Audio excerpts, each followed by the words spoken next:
Greenland is not for sale, but it is not safe either. That is the paradox Europe refuses to face. When Donald Trump talks about taking Greenland, Europe reacts with outrage, with law, with statements, with rules, and then it stops. But here is the hard truth. International law does not stop power. Power stops power. Venezuela proved one thing very clearly. The United States acts when it believes control is possible. Resistance is weak. Alternatives do not exist. Greenland fits that logic far more than Europe wants to admit. It sits at the heart of missile defense. Satellite control, Arctic sea routes, great power rivalry, and yet Europe treats it like a political inconvenience, not a strategic front line. If you think rules alone can protect territory in today's world, this story will challenge that belief. Stay with me. Because before Europe can defend Greenland, it must first understand why it has left it exposed. Europe keeps asking the wrong question. The question is not whether Greenland can be taken. Legally, it cannot. The real question is this: why does Greenland look vulnerable in the first place? Greenland is an autonomous territory within Denmark. It sits inside NATO. It is protected by treaties and international law. On paper, it is secure. But security on paper is not security in reality. Not in an age defined by power politics. Not in a world where influence flows to those who control terrain, infrastructure, and access. The Trump administration does not think in terms of norms. It thinks in terms of feasibility, control, cost, resistance. That is what Venezuela revealed. Action follows opportunity, not permission. From Washington's perspective, Greenland is not a symbol. It is an asset. From Europe's perspective, it has been treated as a sensitivity, something to manage quietly, not something to anchor strategy around. That gap in perception is the core problem. And to understand how dangerous it is, we need to look at why Greenland matters so much in the first place. For decades, Greenland lived in the background.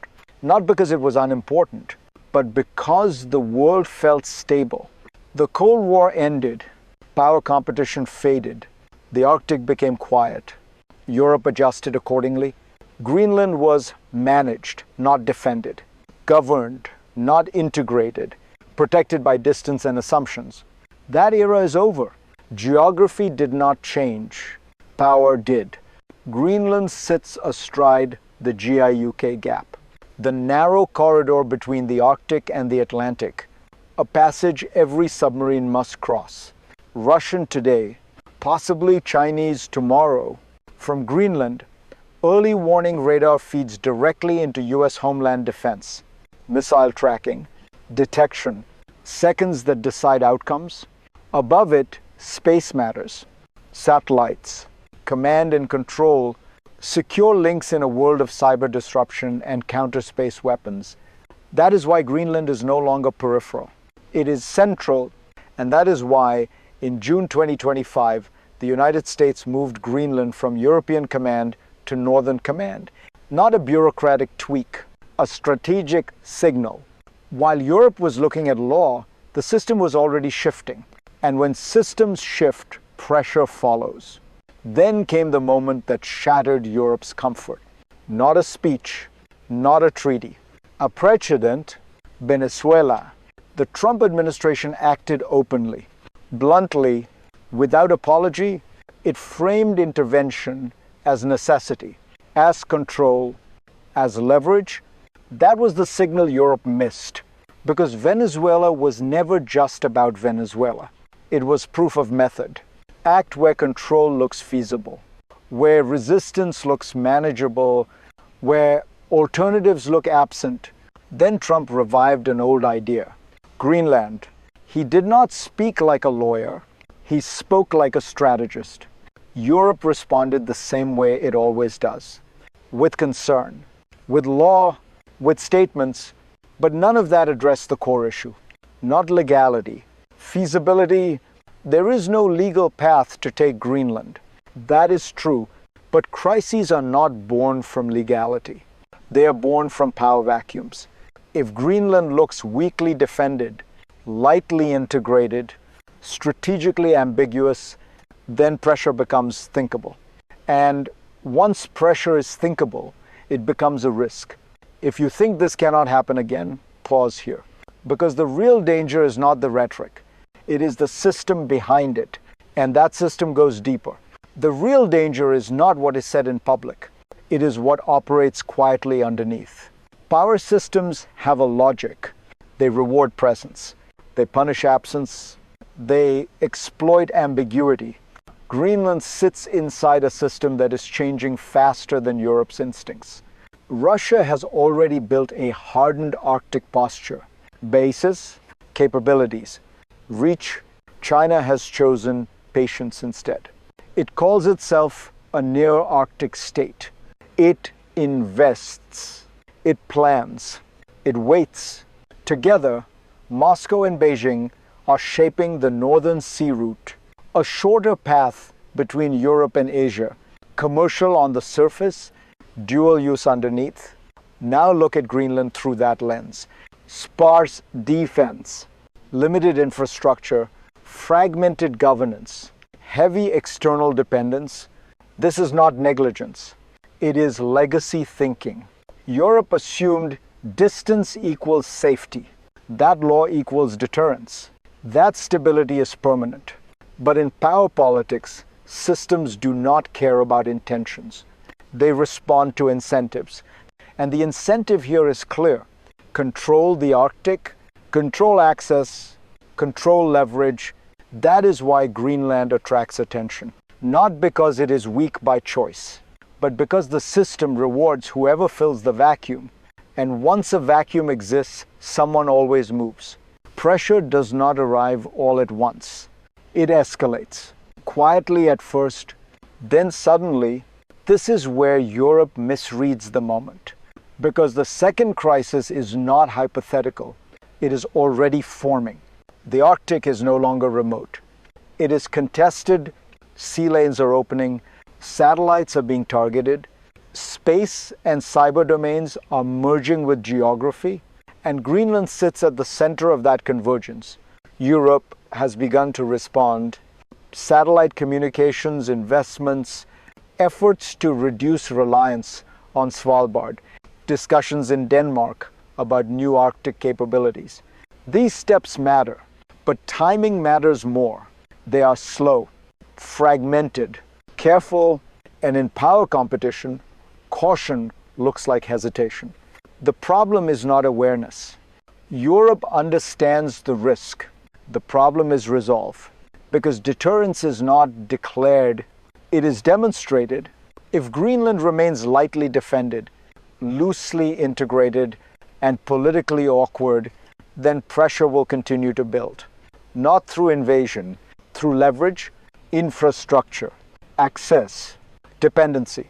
And once leverage exists, coercion follows without force. That is the second crisis Europe must face. Not a headline moment, a structural one. And its consequences are felt far beyond the Arctic. Now let's bring this back to you. Because this is not an abstract map problem. It is personal. You live in a Europe that assumes stability, that trusts rules, that believes distance still protects. But power shifts change daily life. Quietly, indirectly. When deterrence weakens, costs rise. Defense budgets expand. Supply chains strain. Energy routes become political weapons. You do not feel it immediately. You feel it later in prices, in insecurity, in fewer choices. Greenland may look far away, but its vulnerability shapes the balance that protects your economy, your security, your future. If Europe cannot defend a territory it already owns, how credible is its promise to defend anything else? This is the moment where spectatorship ends. If you believe Europe should matter strategically, not just morally, this conversation matters. Share it, question it, push it forward. Because the next part is not about Greenland alone. It is about how the world reacts when Europe hesitates. What happens in Greenland does not stay in Greenland because power is never local anymore. It is networked. The Arctic connects Europe, North America, and Asia in ways maps once hid. Missile trajectories shorten. Submarine routes compress. Satellite coverage overlaps. When Greenland is secure, the Atlantic is stable. When it is exposed, the ripple spreads. Russia gains room to maneuver, not dramatically. Incrementally, China gains access, not militarily at first. Economically, technologically, ports, research, infrastructure that looks civilian until it isn't. And once presence exists, influence follows. This is how global leverage is built. Not with flags, with dependencies. If Europe leaves Greenland strategically thin, others will thicken their footprint quietly, legally, patiently, and Washington will respond in its own way. Not by asking permission, but by acting where it sees gaps. That is how a regional blind spot becomes a global fault line. Greenland is not just Europe's responsibility. It is a test of credibility, of seriousness, of whether Europe can still shape outcomes or only react to them. And the answer to that test determines what comes next. So what comes next? There are three paths forward. Each is plausible. Each says something about Europe. First, the strong path. Europe acts decisively. Greenland becomes visibly defended, integrated into European and transatlantic planning. Presence is permanent, not symbolic. Monitoring of the GIUK Gap is hardened. Space and satellite infrastructure is protected. Cooperation replaces acquisition fantasies. In this future, coercion fades. Not because it is illegal, but because it is impossible. Second, the middle path. Europe does just enough. More investment, more coordination, but no strategic clarity. Greenland is safer than before, but still ambiguous. Pressure does not disappear. It lingers. Washington remains uneasy. Russia and China remain interested. Leverage exists, but it is incomplete. This future is stable until it isn't. Then there is the worst path. Europe hesitates. Greenland stays lightly defended, politically sensitive, strategically awkward. External dependence deepens. Influence seeps in, not through force, through access. In that world, decisions are no longer European. They are imposed by circumstances. History favors the prepared, not the principled. Which future emerges will not be decided by speeches. It will be decided by commitment. And that brings us to the final question Europe must answer. What kind of power does it want to be? Greenland is not for sale, but it is also not self-defending. And that is the mistake Europe has made. For too long, Europe believed that rules could substitute for strength. That legality could replace presence. That distance could replace strategy. Those assumptions no longer hold.